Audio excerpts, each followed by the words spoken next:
जय Mahakal. Hello toppers, how's you doing this motivational those and welcome back to another video of the series Come Above. So students, I know काफ़ी long time हो गया है class 10 CBSE की videos नहीं आ रही है, but now आज मैं आप लोगों के लिए लेके आया हूँ एक नई वीडियो, ठीक है, क्लास 10 CBSE की. And this is of physics chapter number 3, like this is chapter number 12, मतलब फिजिक्स के पूरे साइंस के according. And chapter name is electricity. देखो, लाइट और human I and colourful world मैंने ऑलरेडी वन शॉट वीडियोस बना दिए, ठीक है, नोट्स भी मैंने दे दिए, ठीक है. अब यहाँ पे अपन अब करने वाले हैं chapter number 3, that is electricity. तो before proceeding, this is also going to be a one shot और two shot video. Let's see कैसा क्या रहता है, ठीक है. I will inform you at the end, पता चल जाएगा आप लोगों को. बट बिफोर प्रोसीडिंग फर्दर, एक बहुत इंपॉर्टेंट चीज है कि देखो, I will just go through the notes. बहुत सारी चीजें होंगी जहां मैं सिर्फ एक्सप्लेन करने वाला हूं, मैं हर एक चीज लिखवाऊंगा नहीं. कुछ डेफिनेशंस रहेंगी उसको मैं अवॉइड करूंगा. So what you can do is this, ये नोट्स आप लोगों को अवेलेबल हो जाएंगे ऐप में, आप लोग जाके इसको देख सकते हैं और आप लोग उसके साथ साथ में पढ़ोगे तो आप लोगों को ये ज़्यादा कन्वीनियंट रहेगा. तो काफ़ी अच्छे नोट्स हैं भाई, एफिशिएंट नोट्स हैं, इनको आप प्रिसाइज नोट्स हैं, बिल्कुल फॉलो कर सकते हो, ठीक है. So without any further due, let's start with the chapter. So the name of the chapter is electricity, ठीक है. तो चलो देखते हैं फिर इसमें क्या क्या पढ़ना है. तो पहले मैं थोड़ा सा इंट्रोडक्शन करवा दे रहा हूं, ठीक है, कि इलेक्ट्रिसिटी होता क्या है. देखो, तो एक हमारी ब्रांच होती है इलेक्ट्रिसिटी, ठीक है. This is a branch of physics, clear. अब ये जो इलेक्ट्रिसिटी ब्रांच है आपकी, ये दो पार्ट में डिवाइडेड है, ठीक है, अच्छे से ध्यान देना.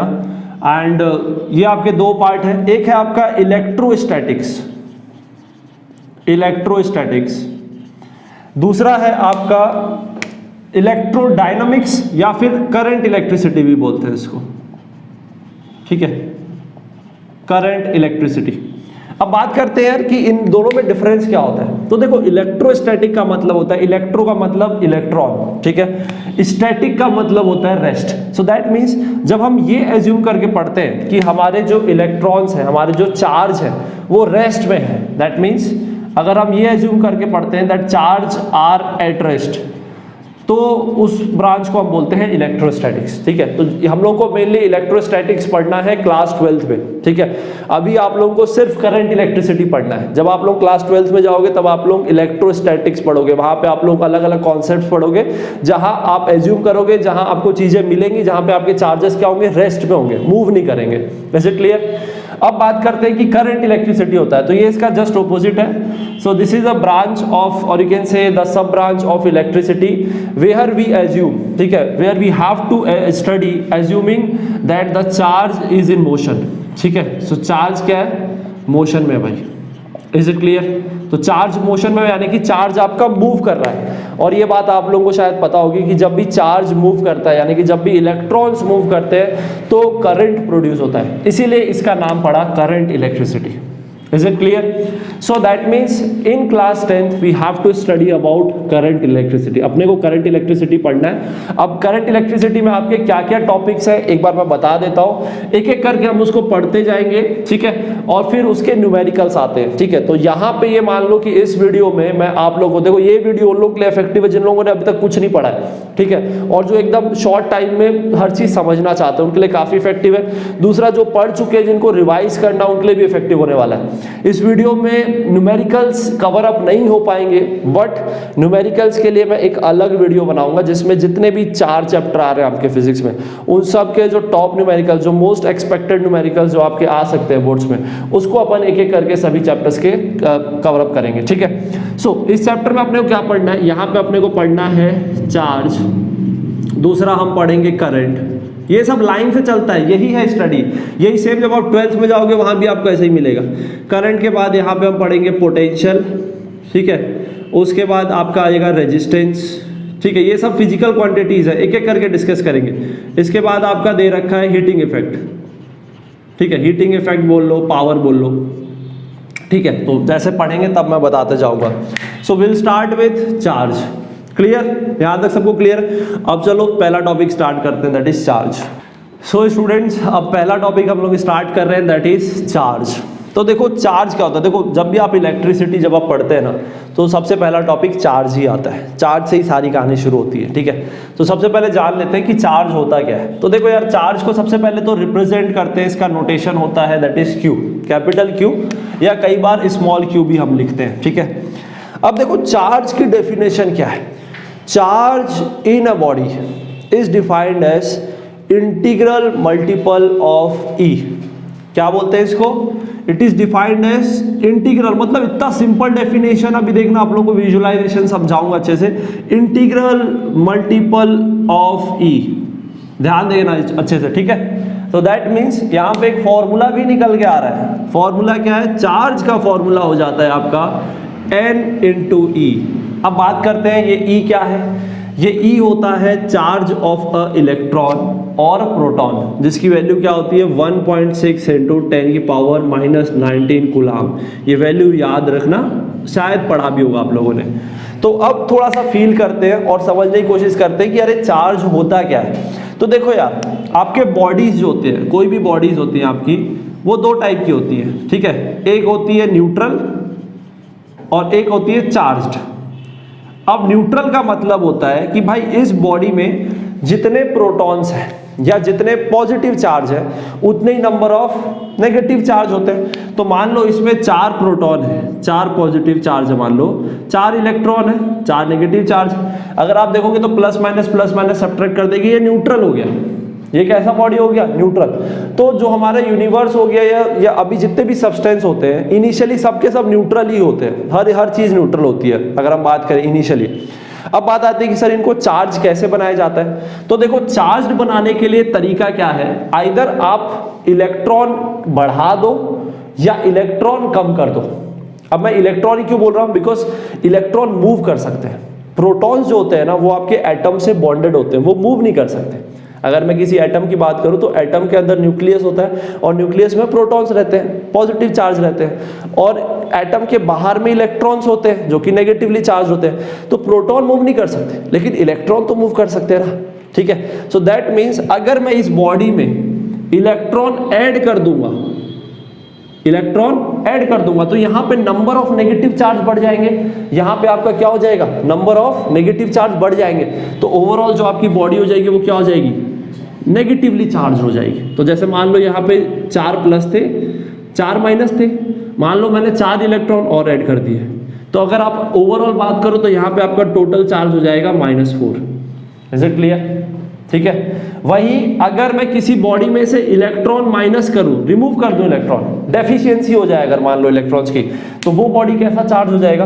वो आपका पॉजिटिव चार्ज हो जाएगा। कैसे? देखो, मान लो यहाँ पे 4 पॉजिटिव है, ठीक है। मान लो 2 इलेक्ट्रॉन मैंने निकाल दिए, कितने बचे?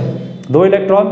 तो प्लस माइनस ये न्यूट्रल हुआ, प्लस माइनस ये न्यूट्रल हुआ, अभी भी 2 पॉजिटिव चार्ज है इसमें, तो ये आपका क्या हो जाएगा? +2 चार्ज हो जाएगा। Is it clear? सो कोई भी बॉडी है वो चार्ज कब होती है? जब उसमें से आइदर इलेक्ट्रॉन बढ़ जाए, बढ़ेंगे इलेक्ट्रॉन तो नेगेटिवली चार्ज हो जाएगी, और अगर इलेक्ट्रॉन निकल जाएंगे, डेफिशिएंसी ऑफ इलेक्ट्रॉन से, वो पॉजिटिव चार्ज बॉडी बनता है। सो ये चीज आप लोगों को पता होना चाहिए। अब यहाँ पे एक बात आती है कि चार्ज की ऐसा यूनिट क्या होती है। तो देखो, इसकी ऐसा यूनिट होती है कूलाम, ठीक है। ये चार्ल्स डी कूलाम नाम के एक साइंटिस्ट थे, उन्होंने एक लॉ दिया था, उनके ऑनर में रखा गया, ठीक है। इसको C से लिखते हैं, coulomb. Clear? So like +4 coulomb, -4 coulomb, इस तरीके से। क्लियर? तो ये आप लोगों को पता होना चाहिए। आई बात समझ में? सो आपके जो चार्ज होते हैं वो 2 टाइप के होते हैं। एक होते हैं पॉजिटिव चार्ज बॉडी, दूसरे होते हैं negative charge body. Like charge, ये बात भी पता होगी आप लोगों को, सब नोट्स में लिखा हुआ है। लाइक चार्ज क्या करते हैं? रिपल करते हैं, है ना। और अनलाइक चार्ज क्या करते हैं? अट्रैक्ट करते हैं। यानी कि अगर आप 2 बॉडीज है, एक पॉजिटिव चार्ज है, दूसरी पॉजिटिव चार्ज है, दोनों को पास लाओगे तो रिपल करेंगे, क्योंकि दोनों सेम नेचर के। दोनों नेगेटिव है तो भी रिपल करेंगे। एक पॉजिटिव है, एक नेगेटिव है, तो वो अट्रैक्ट करेगा। अनलाइक चार्ज्ड बॉडी रहेंगे तो अट्रैक्ट होगा। Is it clear? यहां तक सबको समझ में आ गया? तो बहुत ही सिंपल है, ये आपका चार्ज हो गया। अब थोड़ा सा मैं आप लोगों को एक चीज और थोड़ा फील करवाता हूं कि यार किसी भी बॉडी में, मान लो ये बॉडी है, इस बॉडी में अगर मैं बोलता हूं कि 1 कूलाम ऑफ चार्ज है, कितना चार्ज है इसमें? 1 कूलाम। 1 कूलाम बोले तो पॉजिटिव 1 कूलाम चार्ज है। पॉजिटिव 1 कूलाम यानी कि इसमें इतना अमाउंट के एक्स्ट्रा पॉजिटिव चार्ज है। यही मतलब हुआ ना, अगर मैं -1 कूलाम बोलूँ तो इसका मतलब कि 1 कूलाम के एक्स्ट्रा इलेक्ट्रॉन्स हैं, और अगर मैं +1 कूलाम बोलूँ यानी कि इतने अमाउंट के इलेक्ट्रॉन निकल चुके हैं, यानी कि इतने पॉजिटिव चार्जेस में। तो 1 कूलाम का मतलब समझते हो कितना होता है? देखो 1 कूलाम का मतलब हो गया कि कितने पॉजिटिव चार्ज है पता है? ये देखो इस फॉर्मूले से हम निकाल सकते हैं। Q आपका होता है N × E, ध्यान देना अच्छे से। Q इस बॉडी में कितना चार्ज है? 1 कूलाम, पॉजिटिव 1 कूलाम, तो मैं 1 लिख दिया, इक्वल्स टू N यानी कि नंबर ऑफ एक्स्ट्रा प्रोटॉन्स, ठीक है, इनटू इलेक्ट्रॉन की वैल्यू क्या होती है? चार्ज ऑफ इलेक्ट्रॉन या चार्ज ऑफ ए प्रोटॉन कितना होता है? 1.6 × 10⁻⁻19। अब मुझे अगर जानना है कि कितने सारे प्रोटॉन्स मिलके 1 कूलाम ऑफ चार्ज बनाते हैं एक बॉडी में, तो वो हम इजीली यहाँ से निकाल सकते हैं। इसको इधर डिवाइड कर दो, 1/1.6 × 10⁻⁻19 इक्वल्स टू n, तो ये आपका अराउंड आएगा 6.64 × 10⁻18 नंबर्स। तो सोचो 1 कूलाम, अगर किसी बॉडी में 1 कूलाम ऑफ चार्ज है, पॉजिटिव 1 कूलाम ऑफ चार्ज है, सो उसमें इतने सारे प्रोटॉन्स हैं, इतने सारे प्रोटॉन्स मिलके 1 कूलाम ऑफ चार्ज बनाते हैं, ठीक है। तो ये कंफ्यूज मत होना, ये बिल्कुल कंफ्यूज मत होना कि 1 प्रोटॉन मतलब कि 1 कूलाम ऑफ चार्ज, ऐसा नहीं होता भाई। इतने सारे प्रोटॉन्स मिलके 1 कूलाम ऑफ चार्ज बनाते हैं किसी बॉडी में, और अगर इतने सारे इलेक्ट्रॉन मिलके -1 कूलाम ऑफ चार्ज किसी भी बॉडी में बनाते हैं। Is it clear? ये बिल्कुल अच्छे से ध्यान रखना, इसमें कोई कंफ्यूजन नहीं होना चाहिए। एक चीज मैं बताना चाहता हूं, ये देखो एक इलेक्ट्रॉन का चार्ज इतना होता है, ठीक है, और इतने सारे इलेक्ट्रॉन्स का चार्ज जो है वो -1 कूलाम होता है। समझ गए? So 1 coulomb and charge of 1 electron are not same. Charge of 1 electron is very small, its very small है, देखो कितना छोटा है। एंड किसी भी बॉडी में अगर -1 कूलाम ऑफ चार्ज है तो सोचो कितने सारे इलेक्ट्रॉन मिलके उतना अमाउंट का चार्ज बनाते हैं, ठीक है। ये कॉन्सेप्ट भाई इसको लॉन्ग टाइम तक थोड़ा समझना, ध्यान रखना, ये आप लोग क्लास 12th में पढ़ोगे, क्योंकि देखो ये मैं इसलिए बता रहा हूँ क्योंकि अभी हम लोग करंट पढ़ना शुरू कर देंगे, तो चार्ज का कॉन्सेप्ट क्लियर होना चाहिए, ठीक है।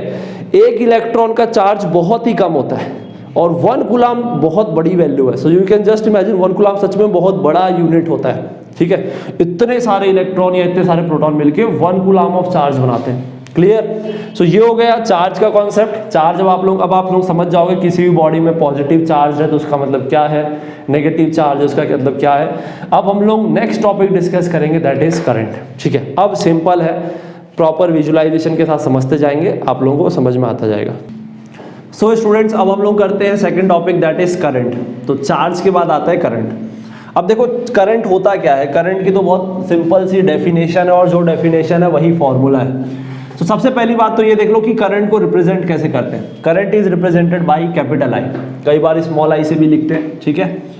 तो करंट की डेफिनेशन क्या होती है, देखो current is defined as rate of flow of charge with respect to time, ठीक है। सो रेट ऑफ, लिख देता हूं एक बार मैं, rate of flow of charge.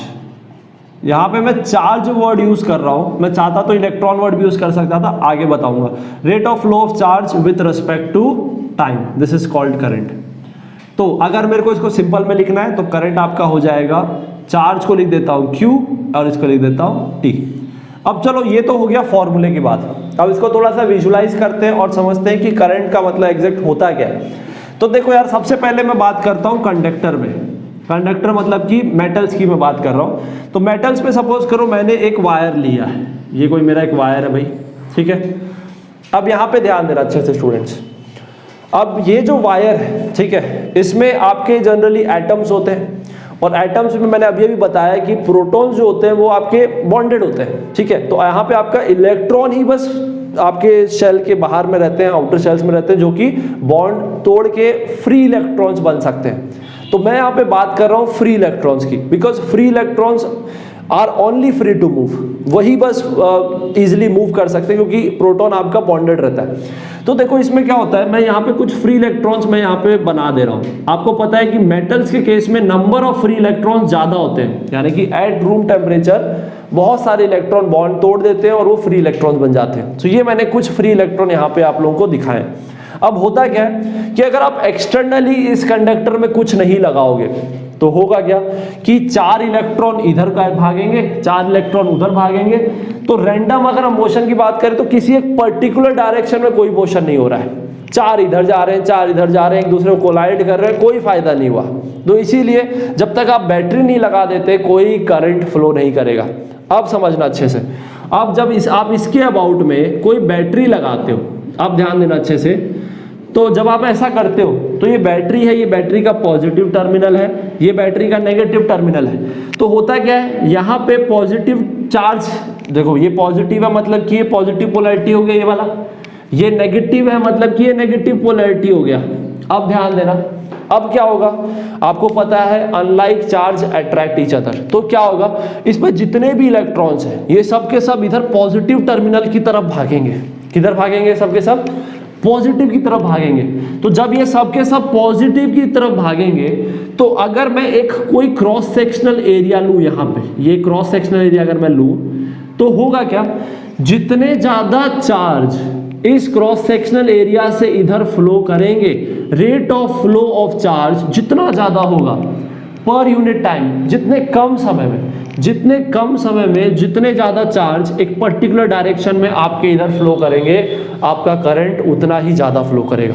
Simple सी बात है। तो कहने का मतलब जब आप हाई वोल्टेज का जब बैटरी लगाओगे तो ज्यादा इलेक्ट्रॉन्स मूव करेंगे तो करंट भी ज्यादा फ्लो होगा, कम वोल्टेज का लगाओगे तो कम इलेक्ट्रॉन, धीरे धीरे इलेक्ट्रॉन मूव करेंगे, और जैसा कि कम इलेक्ट्रॉन मूव कर रहे हैं, कम चार्ज फ्लो हो रहा है, तो दैट मीन्स आपका करंट भी कम फ्लो होगा। सिंपल सी बात है, ठीक है। तो दैट मीन्स करंट की क्या फॉर्मूला होता है, current is defined as rate of flow of charge through a cross sectional area in a particular direction with respect to time. जितने कम समय में जितना ज्यादा चार्ज फ्लो होगा, करंट आपको उतना ही ज्यादा मिलेगा। सिंपल सी बात है, ठीक है, क्लियर। तो यहाँ पे फैक्टर्स होते हैं कि करंट और भी कुछ कुछ बातों पे डिपेंड करता है, but this is the major formula. अब यहाँ पे बात कर लेते हैं एसआई यूनिट की। तो करंट की जो एसआई यूनिट होती है, ठीक है, वो होती है एम्पियर। क्या होती है, एम्पियर। ओके, करंट की एसआई यूनिट क्या होती है, एम्पियर होती है। तो ये यहाँ पे ध्यान रखना है आप लोगों को। Again this is a scalar quantity, scalar quantity होती है, इसकी कोई डायरेक्शन नहीं होती। वैसे हम डायरेक्शन लेते हैं जरूर, करंट की अगर हम बात करें डायरेक्शन की, तो करंट की direction is taken in the direction opposite to the flow of electrons.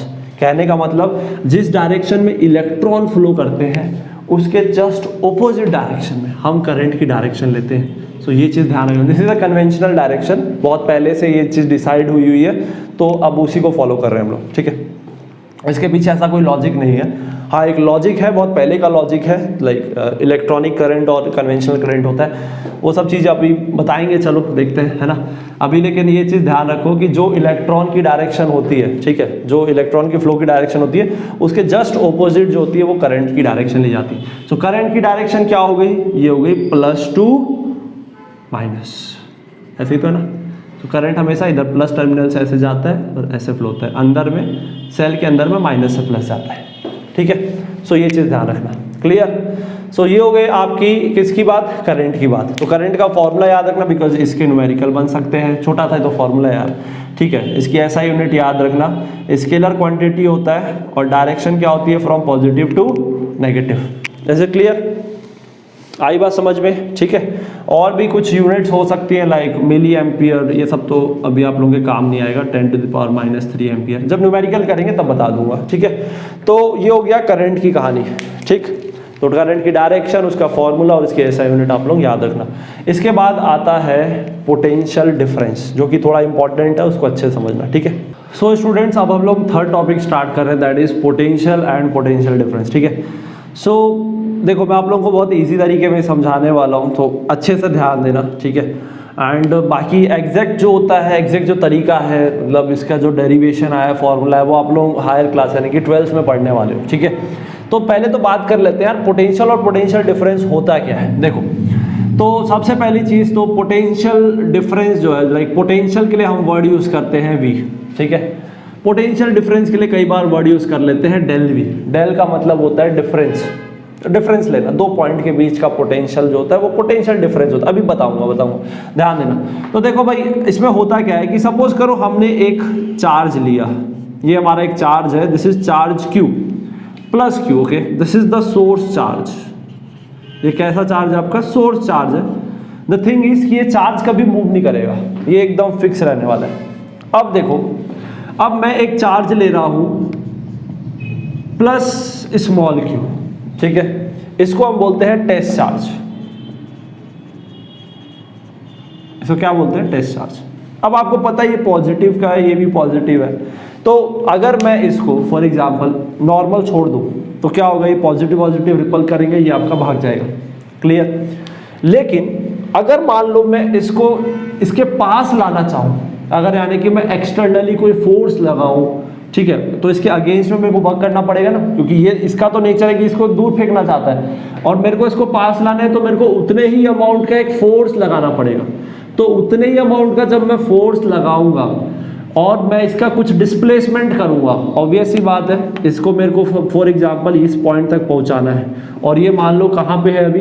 ये आपका इन्फानाइट पे है। तो इन्फानाइट से यहाँ तक लाने में मुझे डिस्प्लेसमेंट करना पड़ रहा है और मुझे फोर्स भी लगाना पड़ रहा है। तो फोर्स इनटू डिस्प्लेसमेंट बोले तो मुझे वर्क करना पड़ रहा है। तो डेफिनेशन क्या कहता है? Potential at any point P, इस पॉइंट पे अगर मुझे पोटेंशियल बताना है, दैट इज Vp, अगर मुझे बताना है, so it is defined as amount of work done, यानी कि ऑब्वियस सी बात मेरे को यहां से आने में वर्क करना पड़ रहा है, so that means it is defined as amount of work done in bringing a unit positive charge from infinite to point P। तो किसी भी पॉइंट का अगर आपको पोटेंशियल बताना है तो उस पॉइंट का पोटेंशियल की क्या डेफिनेशन होती है? उसकी डेफिनेशन होती है amount of work done in bringing a charge, positive charge और test charge from infinite to that point P, और ये इसका फॉर्मूला हो जाता है। That means it is defined as work done per unit charge. So that means potential का एक ये फॉर्मूला बन गया W/Q। इस फॉर्मूले में आपके बुक में सिर्फ इतना ही दे रखा है, इस फॉर्मूले से आप इजीली क्वेश्चन बना सकते हो। दैट मीन्स अगर आपको वर्क दिया है, आपको चार्ज की वैल्यू दी है, तो आपको किसी भी पॉइंट पे कितना पोटेंशियल है वो आपको पता चल जाएगा। Is it clear? अब बात आती है कि सर पोटेंशियल डिफरेंस क्या होता है? तो देखो भाई, पोटेंशियल डिफरेंस क्या होता है? दो पॉइंट के बीच का डिफरेंस। कहने का मतलब, सपोज करो कि ये जैसे एक पॉइंट है, ये मान लो कोई पॉइंट P है, यहाँ पे फॉर एग्जांपल पोटेंशियल Vp है, ठीक है, यानी कि Vp अब कैसे निकालोगे? इन्फानाइट से यहाँ तक, इस पॉइंट तक लाने में जितना वर्क डन करना पड़ रहा है पर यूनिट चार्ज, हो जाएगा इसका पोटेंशियल, इस पॉइंट का पोटेंशियल। सिमिलरली मान लो कोई एक और पॉइंट है, मान लो यहीं पे कहीं एक और पॉइंट होगा, यहाँ पे this is Q, okay. So यहाँ का पोटेंशियल कैसे निकालोगे? Amount of work done in bringing a positive test charge from infinite to point Q, ये भी मान लो अपन ने निकाल लिया, अपने को दिया हुआ है। तो पोटेंशियल डिफरेंस क्या होता है? Potential difference is the difference और in potential between the two points. So that means आपका पोटेंशियल डिफरेंस क्या हो जाएगा? पोटेंशियल डिफरेंस क्या हो जाएगा? ये हो जाएगा, मान लो Vp का पोटेंशियल ज़्यादा है, यहाँ पे पोटेंशियल ज़्यादा है फॉर एग्जाम्पल, तो Vp माइनस Vq। और अगर आपको इसका भी फॉर्मूला बताना है तो potential difference between two point is defined as amount of work done in bringing a unit positive charge from Q to P। तो इसको आप लिखोगे W work done per unit charge. तो ये हो जाएगा आपका पोटेंशियल डिफरेंस। तो जो आपका बैटरी होता है ना, बैटरी, ये बैटरी होता है, यहाँ पे हम बोलते हैं ना फिर 5 वोल्ट है, वो 5 वोल्ट है क्या? बेसिकली वो आपका पोटेंशियल डिफरेंस है। Is it clear? और किस किस के बीच का पोटेंशियल डिफरेंस है? आपका पॉजिटिव टर्मिनल और आपका नेगेटिव टर्मिनल, दोनों के बीच का डिफरेंस है। Is it clear? आई बात समझ में? सो दैट मीन्स जो आपका बैटरी का जो आपको पोटेंशियल मिलता है, that is nothing but it is actually potential difference. और पोटेंशियल डिफरेंस के लिए हम कई बार पोटेंशियल वर्ड यूज कर लेते हैं। Is it clear? अब बात करते हैं कि एस की एसआई यूनिट क्या होती है? तो इसकी एसआई यूनिट होती है वोल्ट, इसको V से लिखते हैं, ठीक है। तो दैट मीन्स आपका बैटरी का जो भी दिया हुआ है, जो भी आपको 5 वोल्ट 10 वोल्ट 15 वोल्ट, वो बेसिकली क्या है? वो आपका पोटेंशियल डिफरेंस है। और किसका पोटेंशियल डिफरेंस है? Between your positive electrode and negative electrode, दोनों के बीच के पॉइंट का वो पोटेंशियल डिफरेंस है, ठीक है, इज इट क्लियर? सो ये आपका फॉर्मूला है, ये जनरली आपको अभी पढ़ना नहीं है, आपका एक सिंपल सा फॉर्मूला, ये फॉर्मूले से आपका काम चल जाएगा। बाकी बैटरी का आपको नॉलेज होना चाहिए कि बैटरी जो होती है वो आपका पोटेंशियल डिफरेंस होता है, इज इट क्लियर? बाकी डिटेल्ड में कि क्या होता है पोटेंशियल एनर्जी क्या होती है, ये सब आप लोग हायर क्लासेस में पढ़ोगे, इज इट क्लियर? सो अभी के लिए इतना आप लोग ध्यान रखो। एंड इसके बाद का टॉपिक अब तो इजी है, आप लोगों को समझ में आने लग जाएगा। इसके बाद हम डिस्कस करेंगे resistance. Again potential difference is a scalar quantity. क्या होती है? स्केलर क्वांटिटी होती है, तो that means charge, current, potential, okay, resistance, ये सब के सब स्केलर क्वांटिटी है। स्केलर क्वांटिटी मतलब कि जिनके पास सिर्फ मैग्नीट्यूड होता है, कोई डायरेक्शन नहीं होता। क्लियर? तो ठीक है स्टूडेंट्स, है ना? अब हम लोग इसके बाद टॉपिक स्टार्ट करेंगे, दैट इज रेजिस्टेंस। तो स्टूडेंट्स अभी तक हम लोगों ने चार्ज पढ़ लिया है, ठीक है, चार्ज हो गया, करंट हो गया, पोटेंशियल डिफरेंस हो गया, ठीक है। अब हम लोग पढ़ेंगे रेजिस्टेंस। तो ये थोड़ा सा बड़ा टॉपिक है और इजी भी है, कोई दिक्कत वाली बात नहीं है, ठीक है, अच्छे समझना। So now the next topic is resistance. तो देखो resistance is also a physical quantity, it is represented by R, ठीक है, इसको आर से रिप्रेजेंट करते हैं, कई बार स्मॉल आर भी यूज कर लेते हैं, ठीक है। अब ये होता क्या है? तो देखो एक साइंटिस्ट थे जॉर्ज साइमन ओम, ठीक है, इन्होंने इस लॉ को दिया था, एक लॉ दिया था जिसमें उन्होंने रेजिस्टेंस को एक्सप्लेन किया था, ठीक है। So I will discuss Ohm's law, ठीक है। तो इन्होंने एक लॉ दिया था जिसको हम बोलते हैं ओम्स लॉ। अब ये क्या होता है ओम्स लॉ, इसको एक बार समझ लेते हैं। तो देखो होता क्या है स्टूडेंट्स, अगर हम बात करें कोई भी एक कंडक्टर की, किसी भी एक कंडक्टर की बात करते हैं, ये कंडक्टर है। सो यहाँ पे मैंने इस कंडक्टर को फॉर एग्जांपल एक पोटेंशियल डिफरेंस या फिर एक बैटरी से हमने यहाँ पे कनेक्ट कर दिया। ये इसका पॉजिटिव टर्मिनल है, ये इसका नेगेटिव है। सो ये आपका पॉजिटिव हो गया, ये आपका नेगेटिव हो गया। Is it clear? अब देखो होता क्या है, अब हमें ऑब्वियस ही बात, ये बात पता है कि जैसे ही हम किसी भी कंडक्टर के अक्रॉस में जब हम यहाँ पे बैटरी लगा देंगे तो इसमें जितने भी इलेक्ट्रॉन्स हैं, ठीक है, जितने भी इलेक्ट्रॉन्स हैं ये आपके इलेक्ट्रॉन्स मूव करेंगे। अब ऑब्वियस ही बात है इलेक्ट्रॉन किधर मूव करेंगे? This will move towards positive charge, ये पॉजिटिव टर्मिनल की तरफ क्या करेंगे? मूव करेंगे।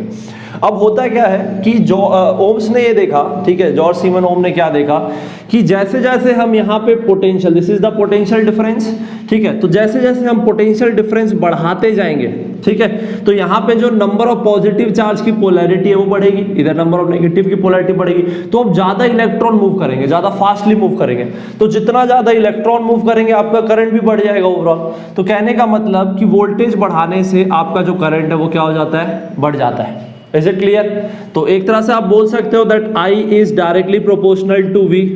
क्लियर? ऐसा बोल सकते हो भाई, पोटेंशियल बढ़ाओगे तो करंट बढ़ेगा, ठीक है, पोटेंशियल कम करोगे तो आपका कम इलेक्ट्रॉन मूव करेंगे, तो rate of flow of charge कम हो जाएगा, तो अल्टीमेटली आपका करंट का मैग्नीट्यूड भी कम हो जाएगा। सो दैट मीन्स इसको मैं ऐसे लिख सकता हूं that current is directly proportional to voltage.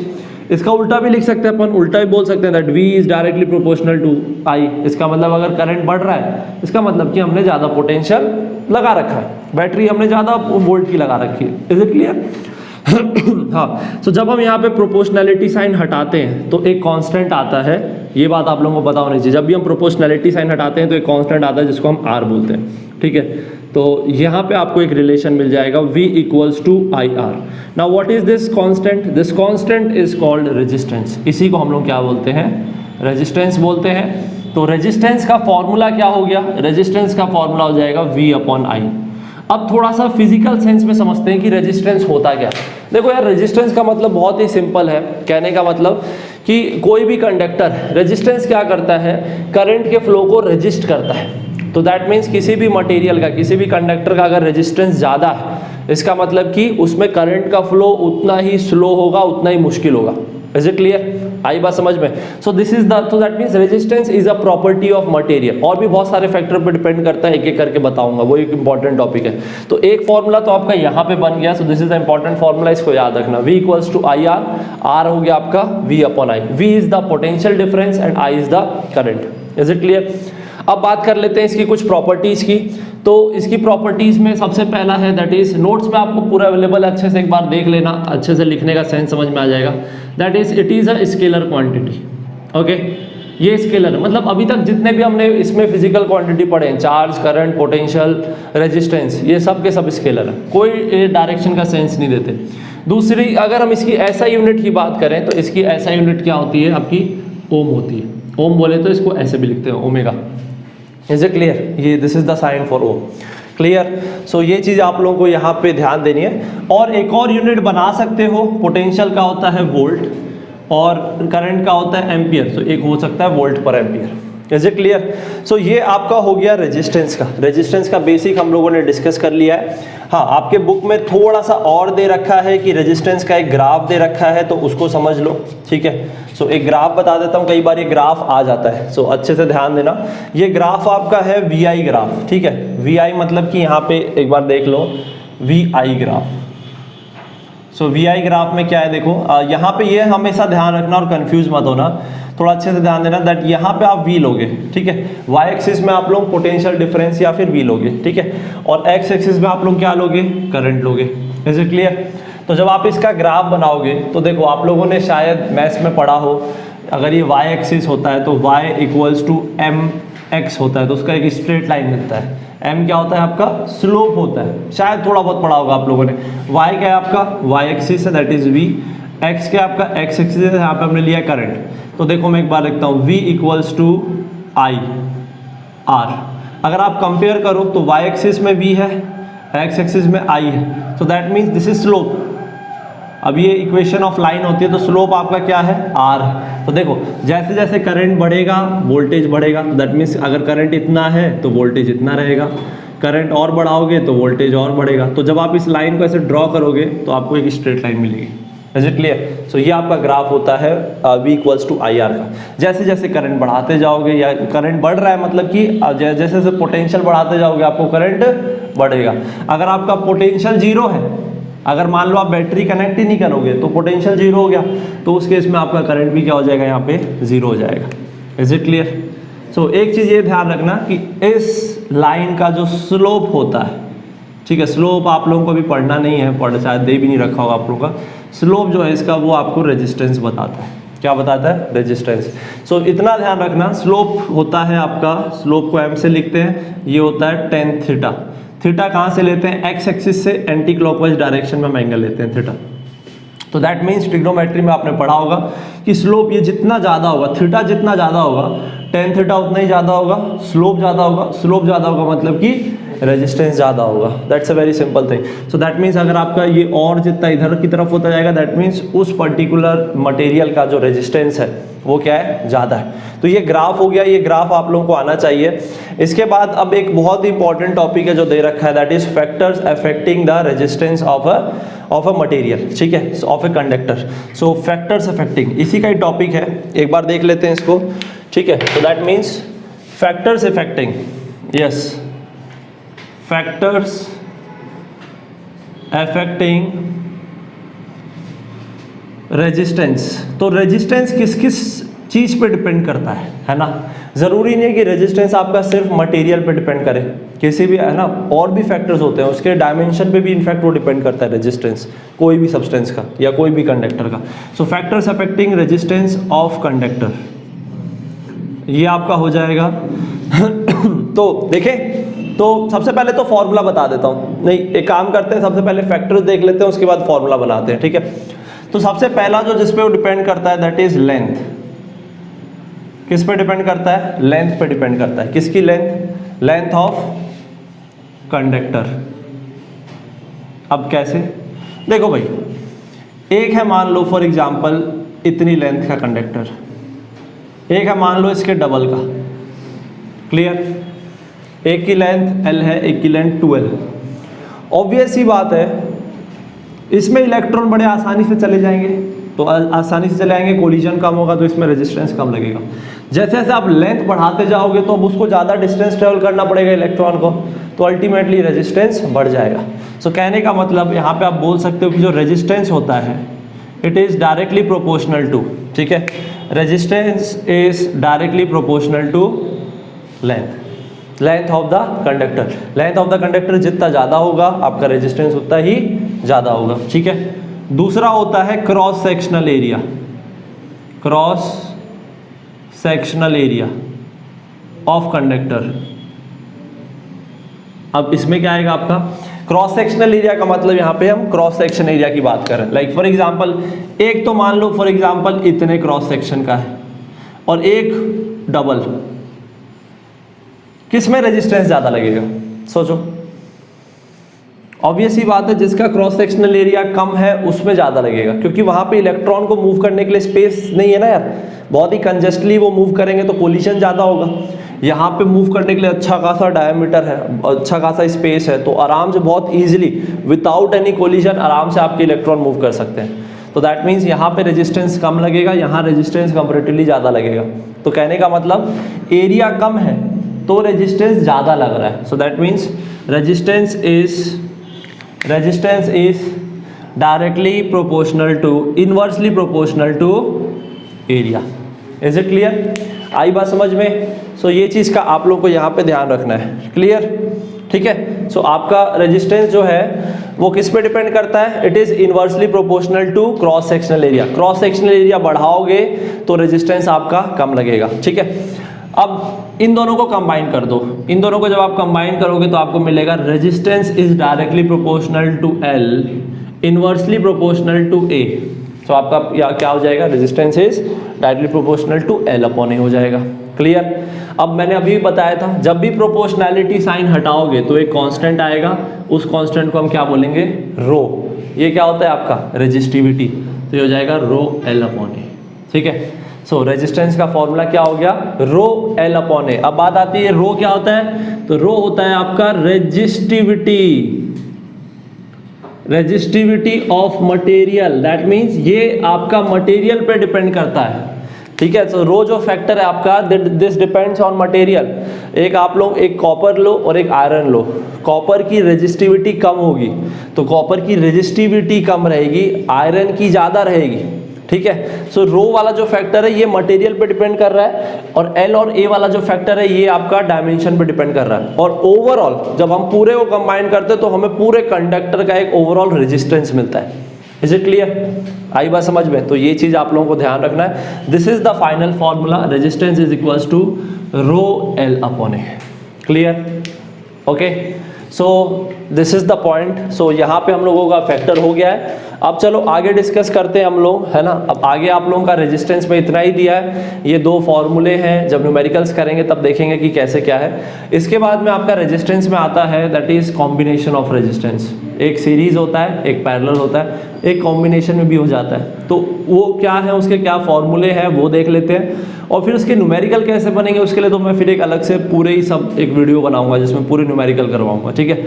सो जल्दी से देख लो combination of resistance. So students, अब रेजिस्टेंस का एक टॉपिक और बच गया, that is combination of resistance. ये बहुत ही इंपॉर्टेंट टॉपिक है, इससे न्यूमेरिकल मतलब 101% आएगा ही आप लोगों का। ठीक है। सो देख लो, अच्छे से समझ लो इसको, कॉम्बिनेशन ऑफ रेजिस्टेंस। तो सबसे पहले तो मैं आप लोगों को फॉर्मूले बता दूंगा। ठीक है। फिर इसको सॉल्व कैसे करेंगे, इसके न्यूमेरिकल्स कैसे बनाएंगे वो अपन डिस्कस करेंगे। Okay. So combination of resistance topic ज़्यादा नहीं है, मतलब इस चैप्टर में गिनती के टॉपिक है, गिनती के फॉर्मूले हैं। ठीक है। प्रॉपर एक बार पढ़ लोगे, अच्छे से बुक रीडिंग भी कर लोगे, फॉर एग्जांपल नोट्स देख लोगे, फिर प्रीवियस ईयर क्वेश्चन लगाओगे तो आराम से बन जाएगा। ठीक है। सो देखो, कॉम्बिनेशन ऑफ रेजिस्टेंस में अगर हम बात करें तो यहाँ पे दो तरीके का कॉम्बिनेशन पॉसिबल है। रेजिस्टेंस का मतलब देखो, रेजिस्टेंस को ये सिंबल होता है रेजिस्टेंस का। Okay, this is the symbol for resistance. अब देखो, हम रेजिस्टेंस को कितने तरीके से कंबाइन कर सकते हैं। एक होता है series, one is your series combination, एक होता है आपका पैरेलल। ठीक है। तो एक आपका सीरीज कॉम्बिनेशन होता है, दूसरा आपका पैरेलल कॉम्बिनेशन होता है। एक एक करके समझेंगे, बताता हूँ सीरीज में क्या होता है, पैरेलल में क्या होता है, अच्छे से समझना। तो सबसे पहले मैं बात करता हूँ सीरीज कॉम्बिनेशन की। ठीक है, सीरीज कॉम्बिनेशन।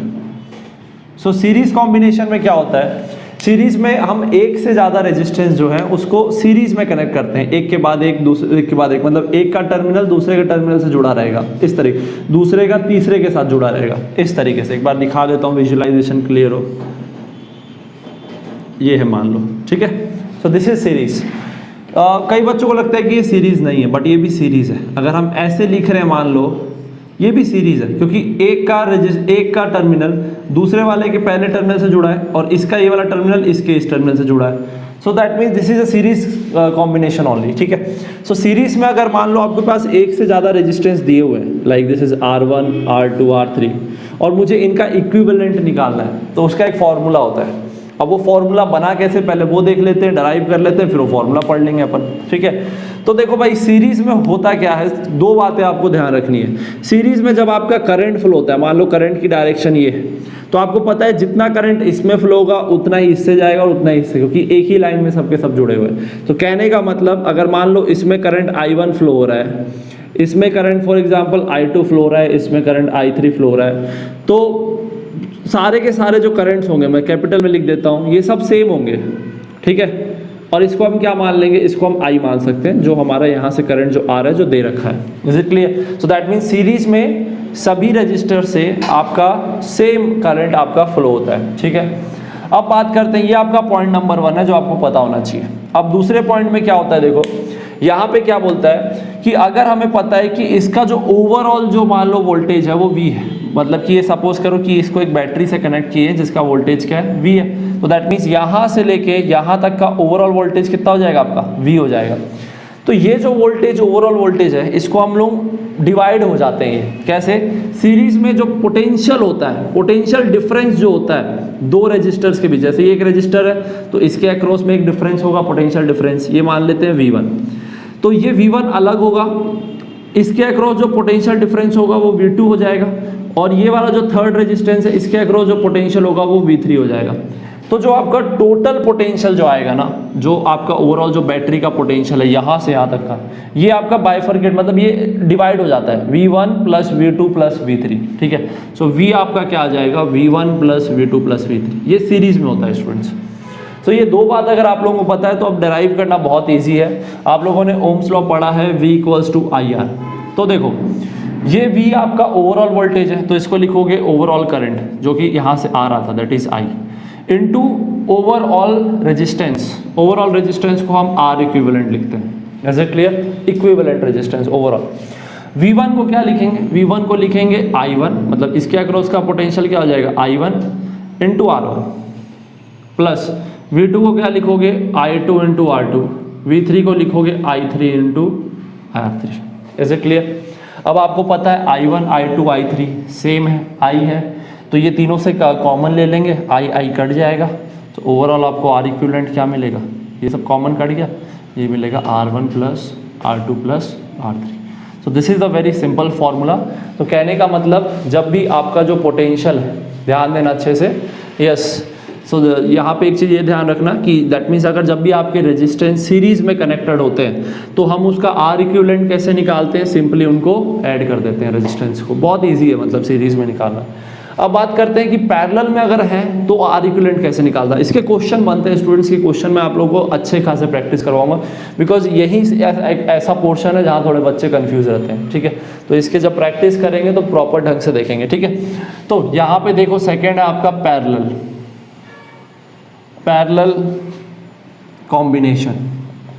अब पैरेलल कॉम्बिनेशन में क्या होता है समझ जाओ, एक बार बना के दिखा देता हूँ, ठीक है। तो पैरेलल में क्या होता है कि जितने भी रजिस्टर्स हैं उनके सब के एक टर्मिनल एक साथ जुड़े होते हैं और जो दूसरा जो टर्मिनल होता है वो भी सब एक साथ जुड़े होते हैं। तो कहने का मतलब ये कुछ ऐसा दिखता है, जैसे कि मान लो एक ये रजिस्टर है, इसका एक टर्मिनल इसके एक टर्मिनल से जुड़ा होगा, इसका दो टर्मिनल इसके दूसरे टर्मिनल से जुड़ा होगा, फिर इसका ये मान लो तीसरा रजिस्टर है तो इसका भी ये टर्मिनल, तीनों का एक टर्मिनल एक साथ जुड़ा है, तीनों का दूसरा टर्मिनल एक साथ जुड़ा है, और ये एक ओवरऑल यहाँ से आ रहा है इस तरीके से।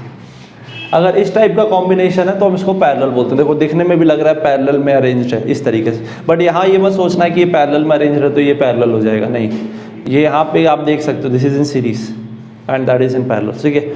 सो ये चीज़ यहाँ पे ध्यान रखना। सो चलो देख लेते हैं इसका डेरिवेशन। सपोज करो ये R1 रेजिस्टेंस है, R2 रेजिस्टेंस है, R3 रेजिस्टेंस है। अब ध्यान देना यहाँ पे, अगेन यहाँ पे भी दो बातें आप लोगों को पता होनी चाहिए। पहली ये कि आपका जो करंट है, ठीक है, आपका करंट अगर मान लो ओवरऑल यहाँ से आपका I फ्लो हो रहा है, ठीक है, ओवरऑल करंट आपका क्या हो रहा है, I फ्लो हो रहा है यहाँ से सर्किट में, तो ये जो करंट होता है ये तीनों में बराबर नहीं जाता है, ठीक है, ये तीनों में बराबर नहीं जाता है। ये यहाँ पे सपोज करो इस सर्किट से आपका I1 जा रहा है, यहाँ से आपका I2 जा रहा है, इधर से बढ़ गया ना, करंट बढ़ गया, बढ़ जाता है यहाँ पे करंट, ठीक है, यहाँ I3 जा रहा है। तो आपको रिलेशन क्या मिलेगा, जो आपका करंट आ रहा था, इनफ्लो जो हो रहा था, वो कहाँ कहाँ बढ़ जा रहा है, तीनों जगह बढ़ जा रहा है, I1 plus I2 plus I3। ये आपको ध्यान रखना है। एक तो ये हो गया रिलेशन। दूसरा अगर हम यहाँ पे देखें वोल्टेज का, तो वोल्टेज यहाँ पे सेम रहता है, यहाँ पे करंट सेम था तीनों में, यहाँ वोल्टेज सेम रहेगा, पोटेंशियल डिफरेंस। तो देखो यार ये तीनों का पॉइंट टर्मिनल एक ही है, तो इनके अक्रॉस जो पोटेंशियल मिलेगा वो क्या मिलेगा, सेम मिलेगा, वो मान लेते हैं हम V मिल रहा है। तो दैट मीन्स ये इसके अक्रॉस भी पोटेंशियल V ही रहेगा, ठीक है, इसके अक्रॉस भी V रहेगा और इसके अक्रॉस भी पोटेंशियल V रहेगा, क्योंकि तीनों का जो टर्मिनल्स है वो एक साथ कनेक्टेड है। क्लियर? सो दैट मीन्स यहाँ पे हम बोल सकते हैं V1 equals to V2 equals to V3 equals to V। Is it clear? अब बस डेरिवेशन करना है, तो पहला वाला रिलेशन निकालो।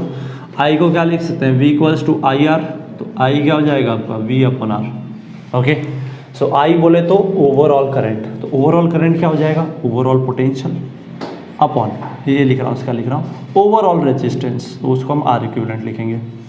I1 क्या लिखेंगे, V1 अपॉन R1, I2 क्या लिखेंगे, V2 अपॉन R2, I3 क्या लिखेंगे, V3 upon R3। Is it clear?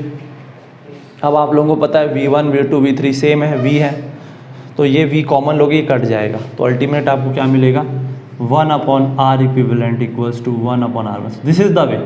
आपको रेजिस्टेंस दिया होगा, आप इस तरीके से वैल्यू डालोगे, इसको सॉल्व करोगे, आपको R इक्विवेलेंट निकालना पड़ेगा, लास्ट में रेसिप्रोकल करना पड़ेगा, क्रॉस मल्टीप्लाई करना पड़ेगा, ठीक है। Is it clear? So that means ये हो गया आपका पैरेलल कॉम्बिनेशन का फॉर्मूला। कई बार क्वेश्चन में क्या होता है कि कॉम्बिनेशन में आता है, सीरीज में भी होगा, पैरेलल में भी होगा, तो उसके लिए पहले सीरीज वाले पोर्शन को सीरीज का निकाल लेंगे एक R इक्विवेलेंट, फिर पैरेलल का एक R इक्विवेलेंट निकालेंगे, फिर उन दोनों का R इक्विवेलेंट निकाल लेंगे। तो इस तरीके से क्वेश्चन बनता है, जब न्यूमेरिकल करेंगे तब डिस्कस करेंगे, ठीक है। तो ये हो गया आपका रेजिस्टेंस। अब हम लोग इसके बाद आपके दो टॉपिक बचे हैं, दैट इज हीटिंग इफेक्ट और एक पावर का कॉन्सेप्ट बचा है, तो उसको एक बार देख लेते हैं। सो स्टूडेंट्स, अब अगला टॉपिक देखते हैं, that is heating effect of current. Important है, कई बार इसमें आ जाता है यार क्वेश्चन, जिसको जूल्स लॉ ऑफ हीटिंग भी बोलते हैं, ठीक है। सो हीटिंग इफेक्ट ऑफ करंट या joules law of heating effect या फिर जूल्स लॉ, इसको जूल्स लॉ ऑफ हीटिंग भी बोलते हैं। सो जूल्स लॉ ऑफ हीटिंग क्या बोलता है कि आपका जो हीट है, आपको पता होगा कि जब भी किसी भी कंडक्टर में से जब करंट फ्लो होता है तो हीट प्रोड्यूस होती है ना। एंड इसके बहुत सारे एप्लीकेशंस हैं, आपका प्रेस हो गया, आपका जो रॉड हो गया जैसे पानी गर्म करते हैं, उसमें यही कॉन्सेप्ट काम आता है, ठीक है। आपका जो रूम हीटर हो गया, उसमें भी यही कॉन्सेप्ट काम आता है, उसमें आपका करंट फ्लो करवाते हैं, है ना, कॉइल से। जितना ज़्यादा करंट फ्लो होगा उतनी ज़्यादा हीट एनर्जी प्रोड्यूस होती है।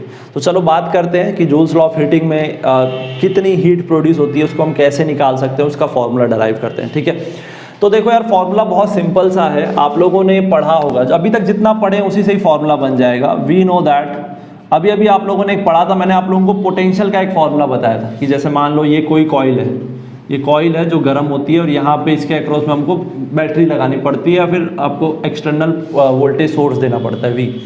तो आपको पता है कि वी का फॉर्मूला पढ़े थे हम लोग, work done per unit charge. Is it clear? ये एक फॉर्मूला पढ़े थे। तो चलो इस फॉर्मूले से निकालते हैं कि हम कितना वर्क कर रहे हैं, बिकॉज जितना वर्क करेंगे या फिर जितना सिस्टम वर्क करेगा वो वर्क आपका हीट एनर्जी के फॉर्म में कन्वर्ट हो जाएगा। सो वर्क निकाल लेते हैं, तो वर्क हो जाएगा आपका V इंटू क्यू। ओके, अब आपको पता है इसमें चार्ज फ्लो हो रहा है और Q का फॉर्मूला भी अभी हम लोगों को हमने पढ़ा है, करंट का फॉर्मूला पढ़े हम लोग, charge flowing per unit time. तो चार्ज का फॉर्मूला क्या हो जाएगा, I इंटू टी। चलो इसको इसमें डाल देते हैं। सो वर्क का फॉर्मूला हो जाएगा V into I into T. Is it clear? ठीक है, ये एक बन गया। तो ये एक काम आएगा आगे पावर के फॉर्मूले में। इसको थोड़ा सा और ड्राइव कर लेते हैं। तो V की वैल्यू हमने अभी ओम्स लॉ में पढ़ी है, V equals to I R. तो V की वैल्यू आई आर यहाँ पे डालोगे आप लोग, ठीक है। तो ये आपका बन जाएगा I square R into T. Is it clear? क्या बन जाएगा, I square R into T. So this formula is called joules law of heating.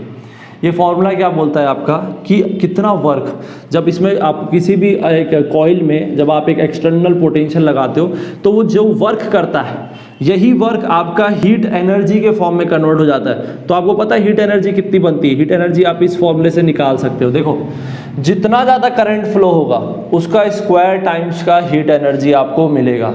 पहला तो ये दैट मीन्स आपका हीट एनर्जी करंट पे डिपेंड कर रहा है, दूसरा रेजिस्टेंस पे डिपेंड कर रहा है। इसीलिए जो हमारे हीटर के जो कॉइल्स होते हैं उनका रेजिस्टेंस ज़्यादा रहता है, उसका ज़्यादा इसलिए रखते हैं ताकि हमें ज़्यादा से ज़्यादा हीट एनर्जी मिल सके।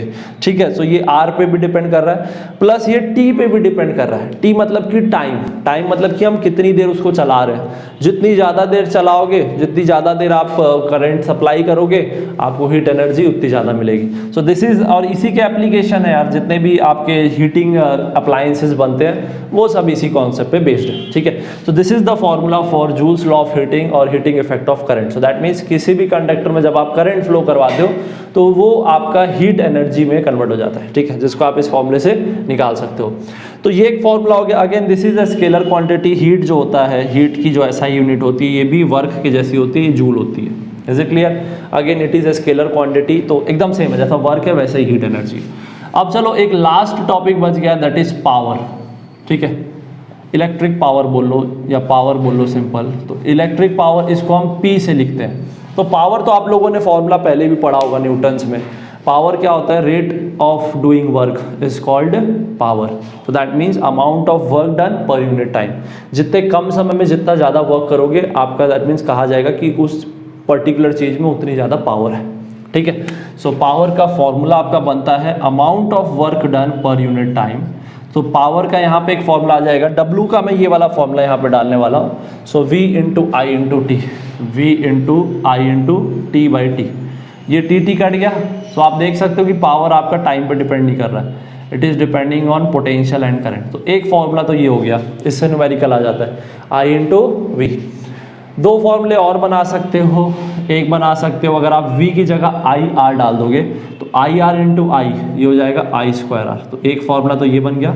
ठीक है, सो आपका पावर कंजम्पशन जो है उतना ज़्यादा होगा, जितना ज़्यादा आप करंट फ्लो करवाओगे उतना ही ज़्यादा पावर कंजम्पशन भी होगा। ठीक है, और एक होता है आपका फॉर्मूला V के फॉर्म में, आई को अगर आप V अपॉन आर डाल दो तो, है ना, ये होता है ना formula I equals to V upon R. तो आई की जगह V अपॉन आर डालोगे तो V into V upon R, V square by R. तो तीन फॉर्मूले होते हैं आपके पावर के। ठीक है, तो डिपेंडिंग अपॉन क्वेश्चन में क्या दिया है, क्वेश्चन में अगर आपको आई वी दिया है तो इससे निकाल लो, आई आर दिया है तो इससे निकाल लो, वी आर दे रखा है तो इससे निकाल लो, इससे आपको पता चल जाएगा। Again power is also a scalar quantity. तो दैट मीन्स इस चैप्टर में हमने जितने भी पढ़े वो सब के सब स्केलर क्वांटिटी थे। ठीक है, फर्स्टली। दूसरा आपका जो है पावर स्केलर क्वांटिटी है, और अगर हम यहाँ पे और बात करें तो इसकी एसआई यूनिट जो होती है वो होती है वॉट। ठीक है, इसको शॉर्ट में W से भी लिखते हैं। ठीक है, इज इट क्लियर? सो ये आप लोगों को पता होना चाहिए। ठीक है, दिस इज द फॉर्मूला।